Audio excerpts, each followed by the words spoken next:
ఖచ్చితంగా కిందకి వస్తాయి నీళ్లు. అంటే ఇంట్లోకి రాలా, బెట్ల దగ్గర అంటే కాదండి, నిన్న నాకు తెలిసి ఈ విషయం మీద ఇటు జగన్మోహన్ రెడ్డి కూడా ట్వీట్ చేశాడండి, చూశారు కదా. నేను ఆ రోజే చెప్పాను, కరకట్ట మీద కట్టడంతో అది రేపొద్దున వర్షాలు వస్తాయి, నీటి ముడుతుందని. జగన్మోహన్ రెడ్డి ఈ రోజు ఏమైంది, నేను చెప్పింది వాస్తవమే కదా. రాజేష్ గారు, అమరావతి కాడికి వస్తాం. అమరావతి చాలా గొప్ప నగరం, భవిష్యత్తులో దేశంలో అద్భుతమైన నగరం నిర్మించిపోతున్నాం. దాని మీద విషప్రచారం చేసేది భాగంగానే ఈ కుల మీడియా చేస్తున్న ప్రచారం తప్ప, మీరే రండి మీ 6 ప్రేక్షకులు టీవీ కెమెరా ఉంటే చెప్పండి, నేను ఫోన్ చేస్తా. మాదిరెడ్డి శ్రీనివాసరావు తోడు పెట్టుకోమండి, సీఎం వారింటి గారి నుంచి మొత్తం కరకట్టంతా దీమనండి. అమరావతిలో ఎక్కడ ఒక చుక్కు నీళ్లు మీరు చూడండి.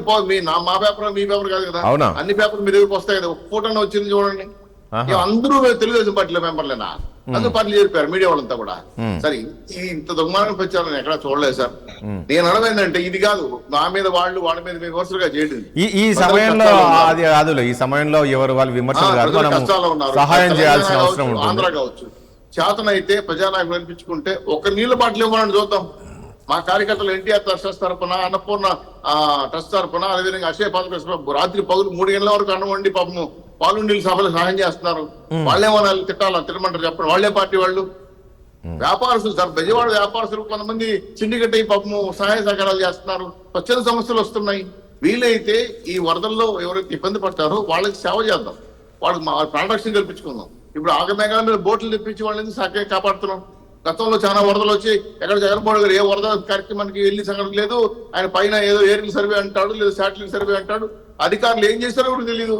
గతంలో గోదావరి వరదలు వస్తే 2 ఉల్లిపాయలు, 2 ఉల్లగడ్డలు, 2 పందిపప్పు కరకలు ఇచ్చేసి వండుకుంటే సరిస్తే సావండి. తేవల్లో వాళ్ళే వండుకుంటారు, వాళ్ళే అగ్గిమడుతుంది. నాకు అర్థం కాలేదు.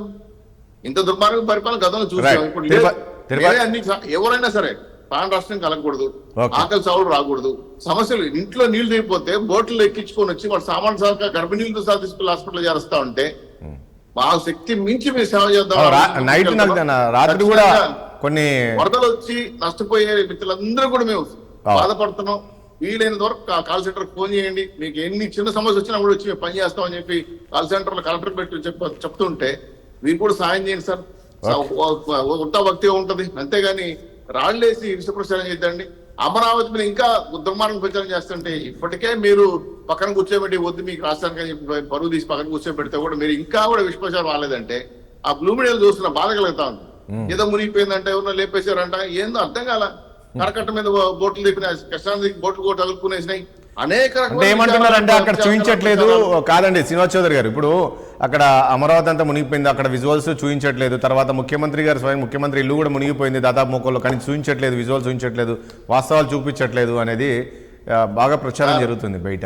సార్ ఈ రోజు ప్రపంచం అరచేతుల్లో ఉంది సార్, ప్రపంచం అరచేతుల్లో ఉంది. ఎవడైనా సెల్లో ఫోటో తీసి పంపించచ్చు, ఎవరైనా వీడియో తీసి పంపించచ్చు.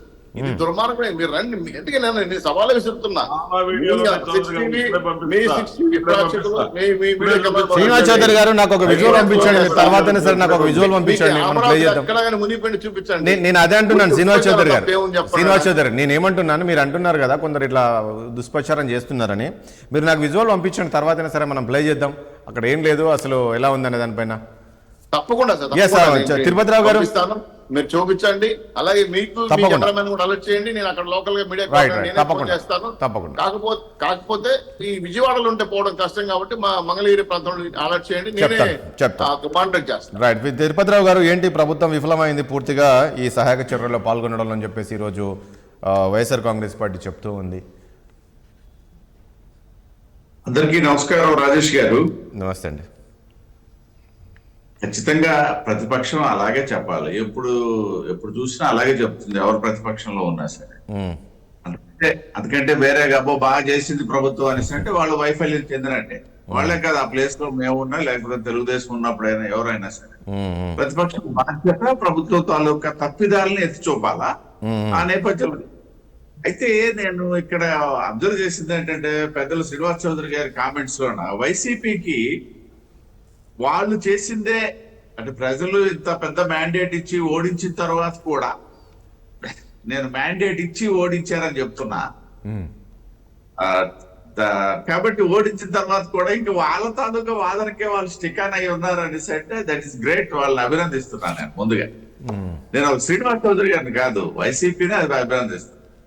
ఎందుకంటే వాళ్ళు ఇప్పుడు ఏం చెప్తున్నారు, సరే నేను ముందే చెప్పాను ప్రతిపక్షం తాలూకా బాధ్యత, సహాయ చర్యలు అందట్లేదు, ఆ ప్లేస్ లో నేనున్నా సరే డెఫినెట్ గా ఎవరిని పోగొడను, ప్రతిపక్షంలో నేనున్నా సరే బాధ్యత అది. నేనేమంటాననేసి అంటే మళ్ళీ చంద్రబాబు నాయుడు గారు 3 గంటల వరకు వెళ్ళి సహాయ కార్యక్రమాల్లో పాల్గొనడం అనేది సహాయ కార్యక్రమాలకి విఘాతం కలుగుతుంది అని వాదిస్తుంటే అది పాత పాటే వాళ్ళు పాడుతున్నారు.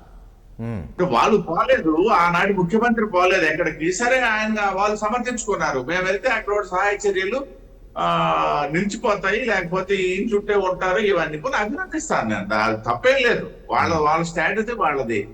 కాకపోతే ఏంటనేసి అంటే మిగతావి ఏమైనా మాట్లాడాల్సింది పోయి చంద్రబాబు నాయుడు గారు అక్కడికి వెళ్ళారు కాబట్టి, లేకపోతే ఇంకా చెప్పాలంటే చంద్రబాబు నాయుడు ఇల్లు మునిగిపోయింది కాబట్టి ఆ ఇంట్లో ఉండడానికి ఆయనకి అవకాశం లేదు కాబట్టి బయట తిరుగుకుంటున్నారని చెప్తున్నారు వాళ్ళు. తప్పదు కదా, వాస్తవమే కాసేపు అంగీకరిద్దాం. నేనేమంటాననేసి అంటే ఇక్కడ వరదలు వచ్చాయి, కీలకమైనటువంటి అంశం ఏంటంటే దాదాపు శతాబ్ద కాలంగా రికార్డ్ అవునటువంటి వర్షపాతం నమోదైనటువంటి ప్రాంతం ఇవాళ కృష్ణా జిల్లా, ఉమ్మడి కృష్ణా జిల్లా. అవును. ఆ నేపథ్యంలో వచ్చినటువంటి వరదలు, సరే చంద్రబాబు నాయుడు గారు ఒక ఆరోపణ చేశారు, డెఫినెట్ గా చేస్తాం కదా, గత ప్రభుత్వం తాలూకు తప్పిదాలని ఎవరైనా ఎత్తుకుంటూ ఊరుకుంటారా? ఏదైతే గండి కొట్టిందో ఆ గండిని పూడ్చలేదు, లేకపోతే కాదు. తిరుపతిరావు గారు పాయింట్ ఏంటంటే ఇక్కడ ఇప్పుడు ఈ భారీ వర్షాలు వచ్చే ముందు మామూలుగా ప్రభుత్వం అలర్ట్ అవుతుంటుంది, వాతావరణ శాఖ హెచ్చరిస్తుంటుంది ఎక్కడెక్కడ ఏంటనేది, ముందస్తుగా అధికారులు కూడా అప్రమత్తం అవుతుంటారు ఇబ్బందులు లేకుండా బాధితులు. సో అలాంటిది ప్రభుత్వము అంచనా వేయలేకపోయిందని, ఎందుకంటే దాదాపు 294 గ్రామాలు ఈరోజు ముంపులో ఉన్నాయండి, మొత్తం మునిగిపోయి ఉన్నాయి చాలా గ్రామాలు. మంచి ప్రశ్న. డెఫినెట్ గా ప్రభుత్వం బాధ్యత అంచనా వేసుకోవాలి, కానీ నేను దీనికి 2 ప్రధానమైనటువంటి కారణాలు చెప్తాను. ఇవాళ కాదు, నేను గత వైసీపీ ప్రభుత్వ సమయంలో వచ్చినటువంటి గోదావరి వరదలప్పుడు కూడా నేను ఇదే టైప్ చెప్పాను అన్నమాట. అంటే ఏదైతే నదులు తాలూకా సహజ స్వరూపాన్ని మనం మార్చివేస్తూ వెళ్తున్నటువంటి సందర్భం, మార్చివేస్తూ అనేసి అంటే నేనేదో విధ్వంస దిశగా నేను చెప్పను. మళ్ళీ ఇప్పుడు గతంలో పోలవరం ప్రాజెక్టు ప్రారంభమైనటువంటి తొలినాళ్ళలో, లేకపోతే కాళేశ్వరం ప్రాజెక్టు, లేకపోతే ఎగువ తెలంగాణ ప్రాజెక్టుల నేపథ్యంలో వచ్చినటువంటి వరదలప్పుడు కూడా నేను ఇదే చెప్పాను. అక్కడ ఉన్నటువంటి పరిస్థితి వలన అక్కడ వాళ్ళు సడన్ గా పైనుండి విడిచిపెడితే ఖచ్చితంగా కింద వాళ్ళు ఎఫెక్ట్ అవుతారు. అది ఎక్కడ జరిగేదే. ఈవెన్ మా శ్రీకాకుళం జిల్లాలో రోహిసార్ ప్రాజెక్ట్ లో కూడా మాకు కేంద్రం నుంచి ఎలాంటి సహాయం సహకారాలు ఉంటాయి చెప్పండి తిరుపతిరావు గారు. ఇప్పుడు నిన్న ప్రధాని అయితే మాట్లాడారు, కానీ ఈరోజు రాష్ట్రం పరిస్థితి చూస్తున్నాం కదా, కేంద్రం నుంచి అవన్నీ క్లియర్ గానే మాట్లాడారు. నేను అది కూడా చెప్తాను. నేనేమంటానండి అంటే వరదలు వచ్చేటప్పుడు ఖచ్చితంగా అందరినీ కూడా రక్షించేసి ఏ ప్రభుత్వం చేయలేదండి. ఎందుకంటే నిన్న చూసాము, పాపం తెలంగాణలో ఒక మంత్రి కన్నీరు పెట్టుకున్నాడండి ఆ సన్నివేశాన్ని. ఎందుకంటే ఆయన ప్రత్యక్షంగా ఫేస్ చేశాడు. ప్రత్యక్షంగా ఫేస్ చేసి వాళ్ళు రక్షించలేకపోతున్నాము, వాళ్ళు పాపం ఆర్తనాదాలు చేస్తే మునిగిపోయారని కన్నీళ్ళు పెట్టుకున్నాడు. అంటే ఆయన కావాలని చెప్పేసి అక్కడ ముంచేసాడండి వాళ్ళని. వరదలు వచ్చే సమయంలో గానీ, లేకపోతే ఈ సైక్లోన్ సమయంలో గానీ ఇలాంటివి కొన్ని మానవుడి చేతిలో ఉండవాలి. చంద్రబాబు నాయుడు ఉన్నా లేకపోతే జగన్మోహన్ రెడ్డి ఉన్నా సరే జరగవండి, చేయలేరు. అలాంటి వాటిని తీసుకొచ్చి చంద్రబాబు నాయుడు గారు నెత్తిన ఒక గుడగాల్చి పడేస్తామనేసి అంటే సరైనది కాదు. మీరు అడిగినటువంటి ప్రశ్న, డెఫినెట్ గా రాష్ట్రానికి అవసరమైనటువంటి సహాయం కేంద్ర ప్రభుత్వం అన్ని స్థాయిల్లో ఈ 3 నెలల కాలంలోనే, ఇది అతి తక్కువ కాలంలోనే దాకా మొత్తం కారణాలన్నిటికీ. ఇప్పుడు వరదలు వచ్చేటప్పుడు అండి, జనరల్ గా సమ్మర్ పూర్తవుతున్నటువంటి సమయంలో, తొలకరి సమయంలోనే వరదల నివారణకు అవసరమైనటువంటి ముందస్తు చర్యలు, ఏదైతే ఇసుక బస్తాలు రెడీ చేసుకోవడం కానీ, లేకపోతే పాత గండ్లు పూడ్చడం కానీ, లేకపోతే డ్రైన్స్ క్లియర్ చేయడం కానీ, ఇవన్నీ ప్రభుత్వం గతంలో చేయాల్సినటువంటి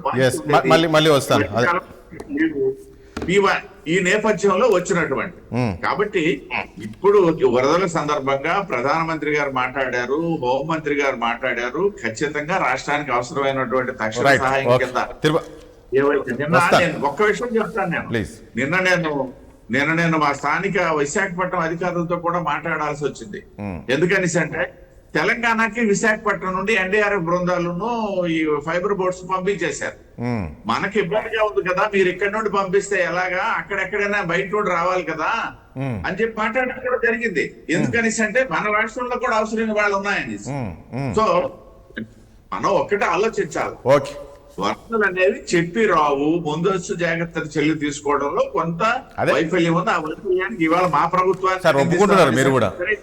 రైట్. ఓకే. తిరుపతిరావు ప్రసాద్ గారు ఏం చెప్తారు? ముఖ్యమంత్రి గారు చూడండి, స్వయంగా అర్ధరాత్రి 2-3 అవుతుంది, ఆయన ఇంకా తిరుగుతూనే ఉన్నాడు.